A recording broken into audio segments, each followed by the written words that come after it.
back to Sacred Dialogs to you, and a welcome back to me also.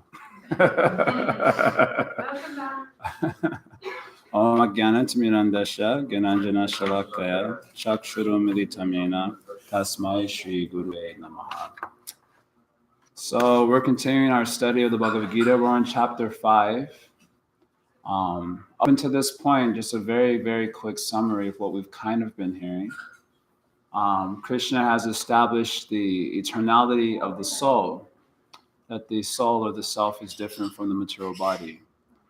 But saying it is one thing and knowing it as an experiential reality is a completely different thing. So then he speaks about the path by which one can actually realize that. I'm not my body until someone calls me a racial slur, and then it's on. So how does one actually realize the self or consciousness is different from the material body? So he speaks about two paths broadly in these first 6 chapters by which that can become possible. One path, in short, is called as the Jnana Yoga path, which often involves renunciation from the world or disengagement from the world. And another path, which is kind of been emphasizing, is a path of Karma Yoga, which is also a path of self-realization, but it involves engagement with the world. So Krishna's kind of spoken about these paths neutrally. He's not really favored one path over the other. He just discussed them, that this is this path, this is that particular path. But in discussing them, he kind of appears to esteem one path over the other in different statements in the Bhagavad-Gita. Wow.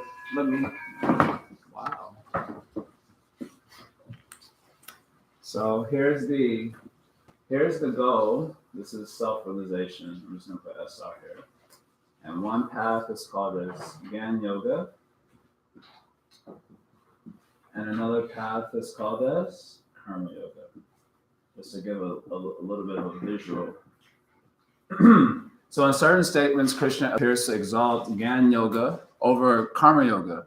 For example, if you go to verses 3, 17, and 18, he speaks about the person who is situated in knowledge, not needing to engage with the world. And the sort of adjectives that he uses to glorify that, Atmarati, Atmatushti, one who is self-satisfied, one who derives pleasure in the self. That seems to be like a very nice situation. So he appears to exalt it over Karma Yoga. Also, I think in 441 also, or 433 also, he kind of mentions that the whole purpose of all activities culminates in Gyan. And so it appears to exalt Gyan above Karma Yoga. But in other places in the Gita, he emphasizes Karma Yoga over Gyan. For example, in 442, after having just kind of glorified Gyan and Gyan Yoga, Krishna in 442 says, now you Utishta, you wake up or you get up and you fight. So again, Arjuna becomes a little bit confused. This confusion matches the confusion that we encountered earlier in chapter 3, verse 1, where Arjuna was like, on the one hand, you say like knowledge is superior than work. On the other hand, you're encouraging me to work. So which one is it? I'm bewildered by your equivocal instructions. I don't know which one you're thinking is better. So that was in 3.1. Krishna again just described the different paths more elaborately. But it's not become clear to Arjuna which path that Krishna prefers or esteems more. So in the beginning of chapter 5, Arjuna is just going to directly ask which one is better. So for that clarity, you understand? This is a little bit of a little recap. Yeah.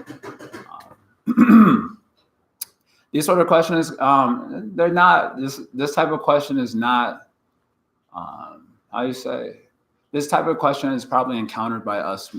Us means persons who are trying for spiritual life will encounter this question a lot within themselves. Is it better to continue my engagement with the world or to disengage with it and be spiritual? Oftentimes being spiritual is thought of as disengagement from the world. And so, and especially when you're having like a bad day at work, or sometimes it happens when you get this like sort of spiritual ego, where you're like, I'm spiritual. and everyone around you is so not spiritual. And they're doing certain activities, and when you look upon them, you're like, that is just not spiritual. And if you're having like a bad day at work, or you're having a bad engagement with the people that you work with and so on, it's not because of you, because I'm spiritual. So it's not me. So it must be them. And then you'll encounter this sort of question like, is it even worth it? Maybe it's better to just move into an ashram and just be fully spiritual. So this type of question is something that you'll encounter periodically in the course of your spiritual investigation. Which one is the better path? And this engagement with the world, disengagement. So Arjuna himself wants to know definitively from Krishna what he thinks is better. So he asks this question. So this is verse 1. We're going to be looking at verses 1 through 7. So this is the first verse of the section. Sannyasam karmanam Krishna punar yogam chasankshasi. Yatstreya etoyorekam tanme bruhi sunishtitam. So, O Krishna, first of all, you ask me to renounce work. So I've already indicated some of the verses where Arjuna might have been thinking of, where Krishna has indicated this. Sannyasam karmanam, you've asked me to renounce work. And then again, you recommend work with devotion, or you recommend yoga, karma yoga or buddha yoga. That's what he's recommending so far.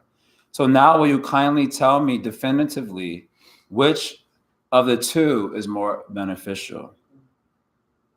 Sunishtitam, bruhi sunishtitam. Please tell me definitively, sunishtitam, like firmly, which one is actually shreyas, which actually is the best path of reaching the goal. Just as a side point, this Jnana Yoga in this section will also see referred to as karma sannyas. Again, because when one is established in the realization of the self as different from matter, then it generally tends to inspire renunciation from the world. That is called as sannyasa. That is called as sannyas. Sannyas basically means renunciation. Karma sannyas, renunciation of duty or work in the world. So Krishna's going to answer this question now. So this is verse 2. He just comes out and says, Sannyasa karma yogascha nishreyas karavubo tayostu karma sannyasat karma yoga vishishyate. So sannyasa karma yogascha nishreyas karavubo. The renunciation of work and work and devotion are both good for liberation. So he says this sannyas karma, or there's karma sannyas, and also yoga, there's karma yoga, nishreyasa karavubo. Both of them are nishreyas karav, means the cause of attaining nishreyas, the highest objective.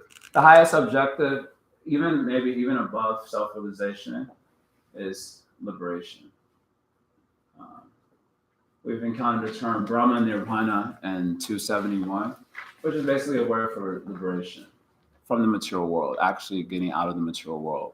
So he says both these paths are the cause of nishreyas, getting the shreyas, the liberation. This word shreyas, just as a side point, is often contrasted with another word, prayas. The word prayas means immediate gratification. And the word shreyas means the long-term happiness. So this is often a conflict that we have also, how to prioritize. We often prioritize that which is immediately gratifying over that which is ultimately gratifying, because that which is ultimately gratifying usually requires discipline and austerity to achieve. Just like I've been giving example, although I haven't gone to the gym in the last few weeks because I was in India and you kind of just don't do those things there. But I did see they had a gym in Vrindavan. I was very shocked to see that. Vrindavan is a holy place of pilgrimage, but because of the influx of Westerners, a lot of developers have come into the holy place of pilgrimage to kind of like build it up. And we were walking back at 6 a.m. in the morning from a morning service. And as we were walking by, one of my friends, she said, Jai, look, a gym. Because she knew I had started going to the gym. And I was like, wow, Vrindavan really does have everything. They had a gym. They had the guys, on the bike or whatever, looking at the television. it was a little disturbing, but of course it made for nice jokes for a couple hours. So that was nice. But so anyway, when going to the gym initially, the first week, the first day, like you never work out, and all of a sudden you work out intensely, and then the next day you feel like, yeah, that was easy, that was good. But then 2 days later, you're like, I'll never do this again, because it is difficult. And although initially it had long-term health in mind, hopefully, I mean, I know there are other motivations for these things nowadays. Well, let's be idealistic here and say it's for long-term health, because that is Shreyas. Then it's like better I just eat the flaming hot Cheetos and Sprite, because that is immediately gratifying. Okay, maybe we don't like flaming hot Cheetos anymore, but when I was growing up, flaming hot Cheetos was the bomb. So the tendency to emphasize or to grab for prayas over Shreyas is common, because for getting Shreyas, it requires the acceptance of some difficulty. Austerity. The word austerity is often defined as the voluntary acceptance of suffering for a higher purpose. And for that reason, people don't ultimately gravitate, at least without intellectual input, in Shreyas. We impetuously go for Shreyas. But if you want the Nishreyas, the highest Shreyas, that is liberation. And Krishna is saying both these paths are good for that. So sannyasa karma yoga scha nishayasa karababo. So both say. So tayos two, the word two. So tayos two. But the word two means but. So I always like to make this point. Whenever the word but comes up, that means whatever comes after the but is what's really inside the heart. Just like you make a meal for someone and you ask them, what do you think of the meal that I made for you? They say, oh, it was very good. But immediately, that but whatever they just said just got canceled out. Like that's not really in their heart. Or sometimes I've seen this growing up, like when we went to the prom and the girls will ask, what do you think of my dress? It's good, but it's like, no, man, it's a blunder. You're making a blunder. Don't say but, because whatever comes after the but is what's really going on internally. And it tends to put whatever you say after the but in a different category, in the category of what you really feel about the issue. So Krishna himself is also saying here, but. So both are good for achieving Nishreyas. Tayos two, but of the two, karma sannyasa and karma yoga, of the two, karma yoga vishishate, karma yoga is, in my opinion, is superior to karma sannyas. So, but of the two, work and devotion, or karma yoga, is better than renunciation of work. So Krishna is favoring this one. I have a different color marker. So of the two, he favors this one. Again, karma yoga being the one that involves engagement with the world, but with spiritual focus. He doesn't exactly explain why. He'll explain why a little bit later. But first, he makes a clarifying point about this. In verse 3, Geya sa nitya sannyasi yona dveshti na kankshati nirdvando hi mahabhaho sukam bhanda pramuchate. One who neither hates nor desires the fruits of his activities is known to be always renounced. Such a person, free from all dualities, easily overcomes material bondage and is completely liberated. Almighty armed Arjuna. So Geya sa nitya sannyasi. So he says in the previous that the karma yoga or the karma yogi, I consider to be superior. Geya sa nitya sannyasi. You should know him meaning the karma yogi, to be nitya sannyasi. So now he wants to explain why he's exalting this person above the Jnana yogi. And the first thing he says is that he is nitya sannyasi. Now the word sannyasa is a word that is usually applied to the path of Jnana. Sannyasa again meaning renounced from the world. But here Krishna is calling the person who's engaged in the world as a nitya sannyasi. He is always a sannyasi. He is always a renounced person. And then he kind of explains why he says like that. Yo na dveshti na kankshati nirdvando hi mahabhaho. Because he is beyond nirdvando means he's overcome duality. Or he tolerates, he's stoic in the face of duality, which is yonadveshti na kankshati. He is not hating something. He is not desiring something. That's pretty powerful. I know we don't normally think, we kind of gloss over these statements as if it's like a normal thing to not, but that's pretty amazing to not be affected by duality. If you think about it, just like when the weather changes, literally for the whole day, everyone's talking about that because they're affected by duality. Or someone, I often give an example. I like to give this example because I've experienced this many times. You give a presentation and you feel like you're like, I kind of nailed that. It doesn't happen often, but when you feel like you've nailed it, then you feel like really good about it. And then everyone's kind of coming up and glorifying you, and you have that like pretend humility. Thank you. Like, and in your heart, you're like, yeah, I know I nailed it though. So bring in more accolades. And then one person comes up to you, was like, it was all right, but dude, that butt comes. And they give some like a feedback, and immediately you feel like this fellow's envious. You've been I'm sure you have experience like this. Yes, am I the only human being in here? No, I know I'm not the only human being. So that's a little bit of feedback, a little bit of different experience of the world, and immediately your mind is completely bewildered. But one who is nitya sannyasi, who is not engaged with identification with the world. Identification with the world really means identification with his mind and the mental vicissitudes, the oscillating from this is nice, this is not nice, this is hot and cold. He's just stoic in the face of duality. Then he is called as a nitya sannyasi. He's renounced the world. The reason these things impact us in the environment is because we're trying to enjoy the world. We're trying to be the controllers and the enjoyers. And therefore, when we're not able to control effectively, we're not able to enjoy, then we become bewildered by it. But when you're not trying to control the world, you're not trying to enjoy it, there's no question of being bewildered by it.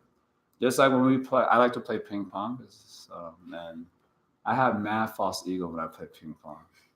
I try to pretend to be spiritual when I'm in the boxing center because, I've got to give a class and everything.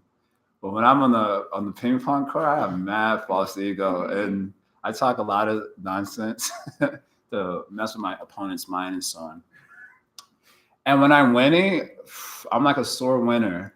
And when I'm losing, I'm a sore loser. I don't even want to talk to the person. And because I'm so invested in the game, I want to control the outcome so I can enjoy the outcome. And so when I'm not able to do so, it's very frustrating. And I like to play with people who are like me, also bewildered by false ego and so on. But I've played with a friend who was not invested in the game whatsoever. And so whether he was losing or winning, he was enjoying. He would get I would defeat him 21-0. He was like, Jai, this is wonderful. And I would be so frustrated because he wasn't disappointed. In order to really enjoy the win, the other person has to really, you have to see that look of saltiness on their face to really get the full enjoyment. So if someone is enjoying more than you, then you also become lamenting. Even though you're winning, you lament, why is this person not feeling suffering? Okay, unless you're an athlete, you may not fully connect to this example, but I'm sure there are other examples you can connect to. I think this is a good one, though. So why? Because he wasn't invested in trying to control the outcome and trying to enjoy the outcome. Therefore, it wasn't affecting him. With me, I'm trying to control the outcome, I'm trying to enjoy it, so it affects me. So the nitya sannyasi, he's a sannyas. He's not trying to enjoy the world. He's not trying to control the world. Therefore, when duality is coming at him, it does not impact him. So he's saying this person, although engaged in the world, he's always a sannyasi. He may be engaged in ping pong also. It's possible. He is a ping pong karma yogi. Perhaps he does ping pong for work. He's an Olympian, but he is a karma yogi. And when he plays, he wins. And he goes to the press conference. They say, how do you feel about your win? And if he loses, how do you feel about your loss? Also, you're not affected. That is nitya sannyasi. You understand? So he has the kind of the awareness of a sannyas, but he's still engaged in the world. So Krishna wants to make that point. Why is he exalting the karma yogi above the karma sannyasi? Because he also has a conscience of a sannyasi, even though engaged with the world. Sukham bandha pramuchite. Very easily, he is liberated from bondage. Sukham, very easily. And this word, maybe we can come back to this word because Christian will kind of expand on it a little bit. Sukham. Sukham means happy, or it means easily. Karma yoga is a little bit easier to perform than Gyan yoga because karma yoga involves engaging your senses, whereas karma sannyasa involves disengaging the senses, which is very, very difficult. Just as a point of cultural interest, maybe when we first joined the temple and we were like living as monks, particularly when you put on the saffron, there's a certain standard you're supposed to have, like at least in Indian culture. They have a certain vision of like what a renunciate is supposed to be, even up to the point of what he's eating. So someone who's wearing saffron is eating sweets. That is considered an impropriety of that ashram because you're supposed to really control your senses. And sweets is like the epitome of like, that's like enjoyment. And oftentimes when people have drug addictions, then when they're trying to wean off drug addiction, they take shelter of sweets. I don't know if any of you maybe yourself have experienced that, or I have friends that were weaning off of like heavy drug addictions, and they would take shelters. They would like just eat a big old bowl of sweet rice or kheer, like literally like a bowl like this big of just like kheer. It's like gooey milk thing with sugar in it, and they would just eat the whole thing. It's very bewildering, actually. So sweets are considered a type of intoxication. So if you were sannyasi, culturally speaking, you're supposed to disengage from that also. And when they would see us brahmacharis, like new guys wearing saffron, but really enjoying the sweets, give me another. Then many times when Indians, particularly from India, would come and see that, they would feel very disturbed. What is this guy? What is he doing? Enjoying. So because, of course, devotees, we have our explanation of, this is Krishna's prasada, man. We make up some concocted things so we can enjoy it nicely. But sukha means is happily or easily performed because it involves engaging the senses, whereas sannyas proper, you have to really restrain your senses from the world. It's kind of miserable. Next verse, he continues, Sankhya Yoga Pratag Bhala Prabhadhanti Na Panditaha Ekam Apyastita Samyak Ubayor Vindate Pranam. So Sankhya Yoga Pratag Bhala, the word bhala means like a childish person, someone who is childish or foolish. Sankhya Yoga Pratag, Pravadanti, they speak of Sankhya Yoga and Karma Yoga as different. So for Krishna, these paths are not different because they lead to the same goal, although they have different forms. But he's saying here, some people think of the paths as different paths having two separate goals. So he says persons who think like that, they're actually balaha, they're childish or they're a foolish person. They don't have the real understanding. Now, panditaha, the pandit doesn't speak like this. He sees the pandit, ekam api asita samyag ubayar vindate palam. He sees that these two paths are actually one path, ekam, because ubayar vindate palam, because both of them lead to the same fruit. So the idea here is that they're one path. He wants to clarify that. Even though he's exalting one above the other, he clarifies they're actually really one path. In the sense that they have the same goal, the goal of liberation. Still, next verse, Yasankhya prapyate sthanam ta yoga apigamyate ekam sankhya cha yogam cha ya pashati sapashati. He expands on verse 4. The sthanam, this is a nice word. The word sthanam means like standing. The standing that you get by Gyan Yoga is the standing that you also get by Karma Yoga. Again, standing is self-realization, from there liberation. So you get the same standing. Ekam sankhya cha yogam cha ya pashati sapashati. One who sees in this way, he actually sees. So he's making a very simple point. The paths are really the same thing. Still, in verse 6, I esteem Karma Yoga above the others. Sannyasas tu mahabaho dukam aptuma yogataha. Merely renouncing all activities yet not engaging in devotional service or yogataha, karma yoga, of the Lord cannot make one happy. Two, again, the word two is their but. So although they're one path, they have the same goal, but to engage in sannyasa, dukkha, it brings dukkha. And if not, also informed by karma yoga. And again, the reason for this is because of the senses. to disengage the senses from their objects is very, very difficult. Here's a very good example, actually. It's my own example. So going to India, you're on these long plane rides.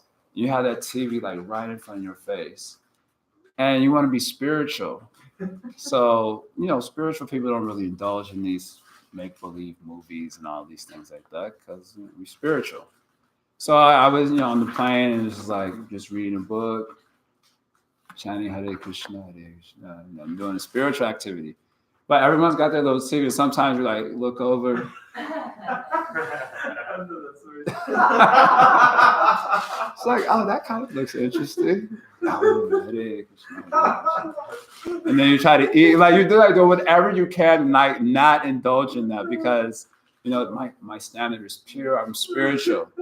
Finally, you've chanted all the rounds that you could chant on the plane. You're a little dehydrated, little boobs can't think straight. And you're just like, no, because you could like sense I'm about to break, and finally it's just one movie to help pass the time. What is the big deal? Of course, many times when you're going to India, especially, there are other devotees on the plane that wear normal clothes, so you kind of like look around just to make sure and you look for the kanti mala because we have this is our dog leash. So just look, make sure. All right. Can I get the headphones, please? So there's a crude example. I'm being playful, but this is a crude example of what sannyas may be like. When you're renouncing the world, that means you're really restraining your senses from indulging in the world of sense gratification. So Krishna says this brings dukkha because it's very frustrating. Especially if you're not on a high level of enlightenment yet, it brings a lot of frustration. And indeed, there's so many scandals that happen in the religious world from those who are supposed to be renounced from it. The priest or the priestly class in any religious. There's so many scandals that come up because of this. So this does prove in Krishna's point that it brings dukkha when not informed or supported by karma yoga, which allows for engagement in the world, but with a focused way. I don't really know if the movie example works here for karma yogi, but you could say karma yogi, he may watch the movie, but he always keeps the spiritual focus, like finding the right messages. And I'll use this example in my class. I don't think that's really true. I'm just I'm kidding. That's a little bit of an extrapolation there. But to give the idea that when you try to renounce, when it's not supported by a process that allows for a healthy engagement with the world, then it brings dukkha. Krishna is saying that sannyasus tu mahabahu dukkam. Up to yogata. It brings dukkha if not supported by karma yoga. Yoga yukta munir brahma nachinena adigachati. Equipped with yoga, the karma yogi is equipped with yoga, and he's muni. He's a thoughtful person because he's thinking about spiritual subject matter. Brahma nachinena adikachati. Very quickly, without delay, he attains Brahman. He attains liberation. So basically, Krishna's exalting karma yoga here because it's easier, because it allows for engagement with the world with a spiritual focus, which the path of karma sannyas technically, if followed in its right format, does not allow for. Just like even in the yoga circles of today, if for yoga proper, you have to go to the forest. That was just like a stipulation. You have to practice in isolation. But no one emphasizes that message now because they know no one can follow that. So again, it does prove in Krishna's point why he's kind of esteeming this above the other. Final point here, this is verse 7, and it's a quick verse. It's very nice. He says this karma yogi person is loved by everyone. This is another reason why he exalts it. Yoga yukta vishuddhatma vijitatma jitendriyaha sarva bhutatma kurvana pinalipyate.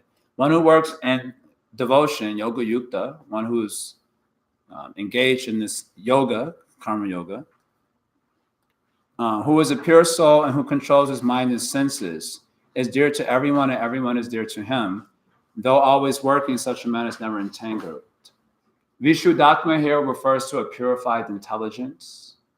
Vijitatma refers to one who has conquered his mind. And Jitindriya means one who has conquered his senses. So this karma yogi has conquered his, you can say his kingdom.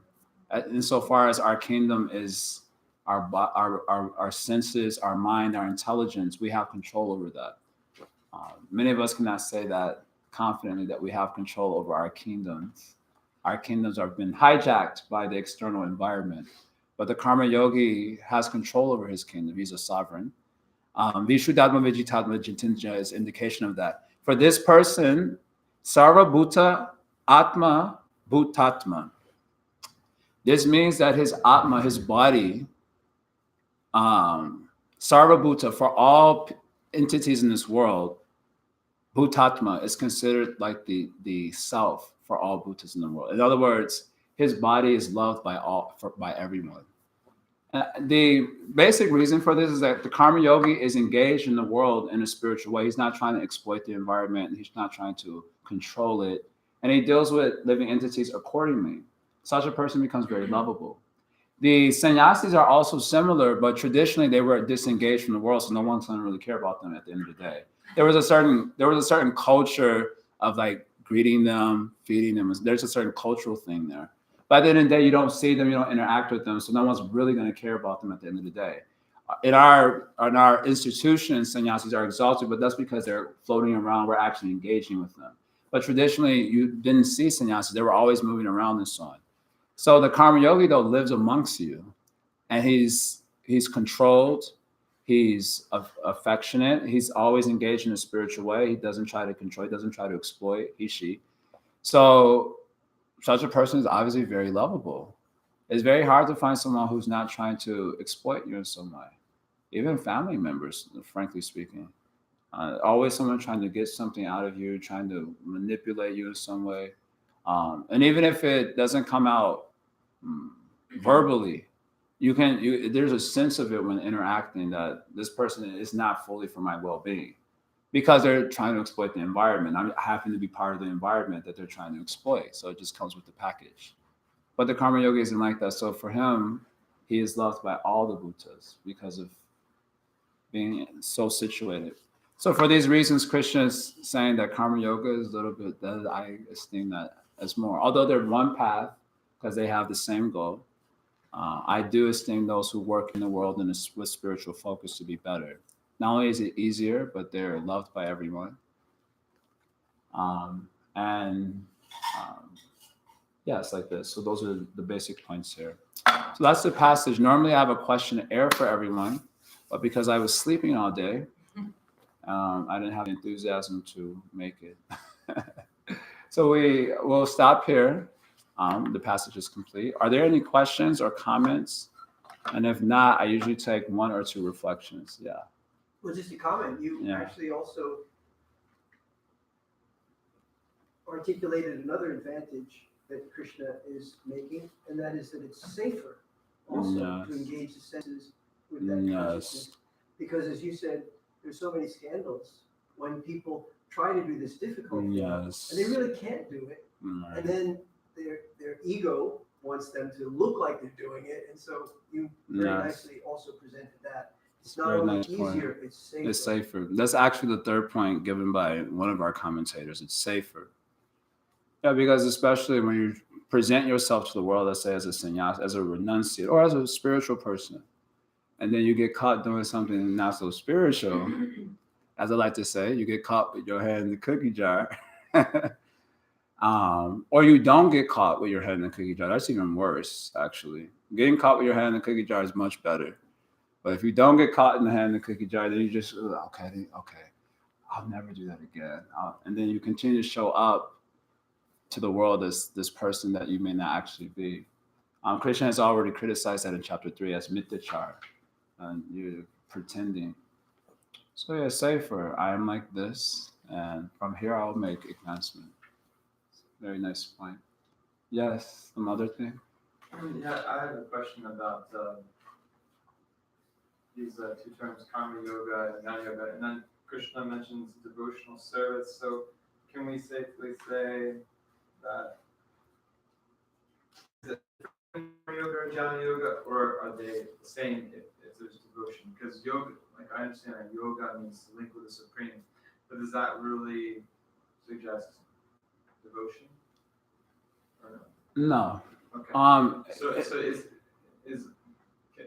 So I guess my question is, is devotion within karma yoga necessarily, or jnana yoga, or Not necessarily. okay? In context here, Prabhupada is translated it as karma yoga is devotion, Yeah. because he's trying to make devotees, and he did so very successfully. But in precise context, Krishna's talking about karma yoga and jnana yoga, and then he will exalt bhakti above both later in the Gita. Right. Of Next course, chapter, right? Next, like the last part of the next chapter. yes. But Krishna has indicated that in order to be successful in any of these paths, they require some relationship to him. Like in chapter 261 and chapter 4, verses 13 and 14. He's given himself even as examples, for indicating that success is possible. 330 also is a very important one, that success is possible by relationship to him. But he hasn't made super clear that point yet, which he'll make clear later on in verse chapters 7 through 12. And these lead to that, though. Is this what do you mean by self-realization? They don't necessarily lead to bhakti yoga. They can lead to liberation. They can lead to liberation. Mean, devotional service. Yes. Prima, yeah, liberation does not necessarily mean devotion to God. Right. But then here, like say devotees are like working out in the world, like they're doing like karma yoga. No. Well, we sometimes hear this. We hear so many things. I know, but maybe you can clarify. Like, they're doing like karma, they're working for, they're doing their job, but they're giving the results to Krishna. So they're doing like some karma yoga. So a karma yogi, he does not have the identity of a devotee of Krishna. Right. And in fact, even in common Vedic culture, a person can be doing karma yoga, where they just do their duties for duty's sake. And they don't even have it because there are three types of duties in traditional Vedic culture. They were called nitya karmas, things that were done on a daily basis. They were called naimittika karmas, activities that were done periodically, like the offering to the forefathers that happened once a year or something. Yeah. And then they were called kamya karmas, activities that are done to fulfill personal desires. So in performing nitya karmas, daily activities, many persons can be without desires. They're just doing their duty because this is what I'm supposed to do as part of the culture. They don't have any specific desire to fulfill in doing that activity. So they're technically nishkama, and nishkama means without desire, and the performance of that particular activity, but they're not devoted to God, and they may not even give the fruit to God also. They're just like, this is part of what I'm supposed to do in the culture. So when Krishna talks about karma yoga being successful, he says you have to be like that, where you're doing things for duty's sake, and then you have to offer the fruits to me. That's in 330 of Gita. And that makes it a yoga. And that makes it karma yoga. Instead of just karma. I see. So that's karma yoga. That is karma yoga. But with devotion, the person performing it identifies as a devotee, acts in this world. So it means you wake up, your starting point is an identification. I am a devotee of Vishnu, of Krishna. And then you're performing all sorts of activities in this world. That activity is considered within the realm of devotion because your primary identity is a devotee. And whatever you're doing is meant for the pleasure of God in the ultimate issue. But that could be, that doesn't mean like, I think it's the same with like a brahmachari living in the ashram, or someone who has a job, right? Like, yeah, it's for anyone. The starting point is identification as devotee. Yeah. You may be in any position in the world. Stane sita shrutikatam tanumam manobhir. And stane sita means your standing is in any position as well. Brahmachari, householder, renunciate, whatever it may be. But your identity is devotion, and then you do something. The karma yogi, he has his own separate identity, and then he does something. And then if he's doing karma yoga, he also offers it to Vishnu. So there's a difference there. Yes. So he raised Rajananda Prabhu raised a point of doubt in my mind. So the yoga part, generally the yoga means that the person's chanting some mantras. Vedic mantras are generally, they have the ashkar, and that is impersonal, means the divine. So it seems like there's some element of bhakti in it, in the karma. I can't think of somebody doing karma yoga without, but maybe it's so that people perform karma yoga and they don't say mantras. But generally, Om Namah Shivaya or Om this. Yes, Om as that. I mentioned, in the Vedic culture, there are mandatory activities. See, we live in an uncultured world now. So there's nothing considered as mandatory anymore or obligatory. To even suggest such a thing is hearsay. You'll be censored and ridiculed and shut down. But in a culture society, there are obligations. And so there are many people who would fulfill those obligations without any particular desire to achieve in the fulfillment of those obligations. They're just like, this is what I'm supposed to do. They're not doing it fruitively. They're not doing it fruitively. So they're still called as nishkama. So therefore, there's this verse in the Bhagavad-Gita 1.5.12. It's a famous verse from Narada Muni, where he says that that naishkramya apyachuta bhava varjitam nashobhute jnanamalam niranjana. That even that activity that is naishkarmya, or later on in the verse, or that is nishkama, but it is not offered to the Lord, or achuta bhava varjita means devoid of bhava or devotion for God. Nashobhate, it is not very beautiful, which indicates that there's people who are doing nishkama karma without offering things to God. And that's because that was part of the culture. There were just acts that were obligatory. You have to do this.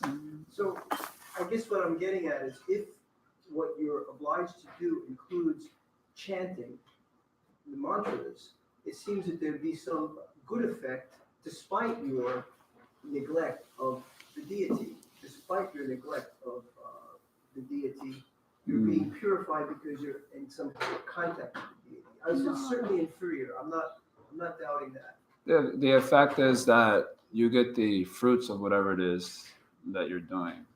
It's actually considered an offense to equate, like the name, for example, to dharmic activities. So technically speaking, it's an offense.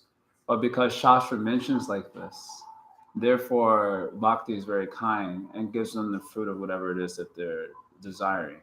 So that is the explanation that our acharyas give for that. They don't exactly get purified of that mentality though, just by their association with the mantra. The basic advantage of a culture society is that there are saintly people who also run around such places. So you bump into them every now and then. And then if they're actually saintly, they're very attractive. Again, as Krishna is saying in today's verse, Sarva Bhutatma Bhutatma, they're loved by everyone. And man, that's one cool cat. Very like affectionate or funny. There's something that they do that kind of draws your heart in. And that is the real purifying effect. Otherwise, people in that culture, they also take bath in Ganga, which is said to give so much purity. They go to pilgrimage places that also said to give, but they don't get purified. So the real effect of these cultural places, especially in India, where there were so many pilgrimage places, that all these saints would just be roaming around. They're just existing there. So you bump into one of them, and then you like them. Like, this nice person. Thank you. Get purified. Okay, anything else? Anyone wants to ask anything? All right, 1 or 2 reflections before you go. What did you get out of the class? Sid. I always call him every time. Got written down. Prioritizing long-term over short-term satisfaction requires acceptance. Yes, that's a very nice point to take to heart. I should also write that down. All right, anyone else share some reflection? Anyone? Just that you shouldn't necessarily try to give up the renounce the world because it's really hard. Yes. That's because of the senses. Which, yes. Yeah. One has to be purified. So rather we should engage in the positive into purity comes. Instead of trying to give something up, rather to engage in the positive. And then when the positive is overwhelming, then the negative thing is pushed out. I think Srila Prabhupada gave an example that if you want to clean like an ink pot, then if you try to just remove the ink and clean it, it just gets more inky. That's not a word, but anyway, work with me. But if you put a more dense substance inside, like milk.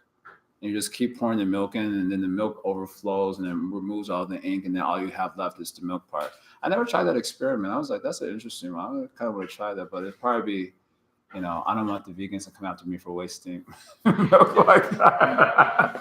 Like do a YouTube video. Hey guys, I heard this thing. I want to do an experiment. Is it working?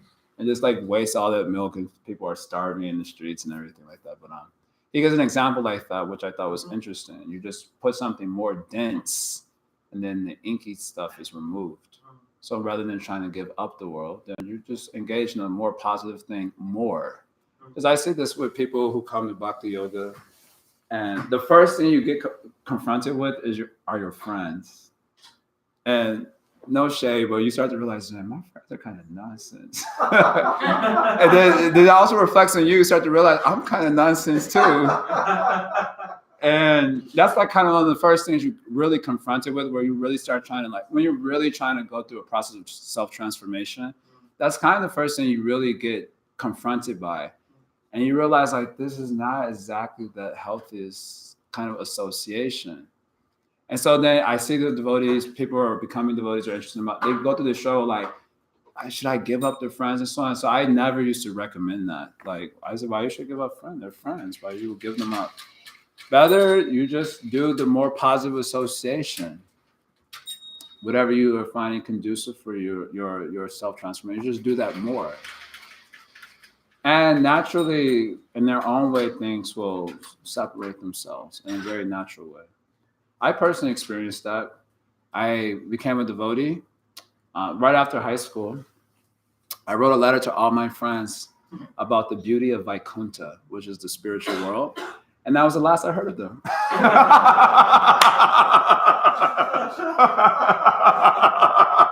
The end. True story. I was 18 and I wrote this letter. And I was just getting into Krishna Kaya. I was very inspired by it. I wrote this long letter about the beauty. And that was it. The end. I was like, okay, I guess I got to make a new friend base. So like that, my general recommendation is so general recommendation is to do the positive more, whatever is actually is kirtan, there's chanting, there's association of like-minded person interested in self-transformation. If that's doing more for you, then you just do more of it. And then the negative thing, if it's negative, will naturally correct itself. All right, everyone. Thank you all very much for participating. Next class will be on Wednesday, and I'll have a questionnaire for you that day from today's and the next passage. Thank you very much. Namaste. Hare Krishna.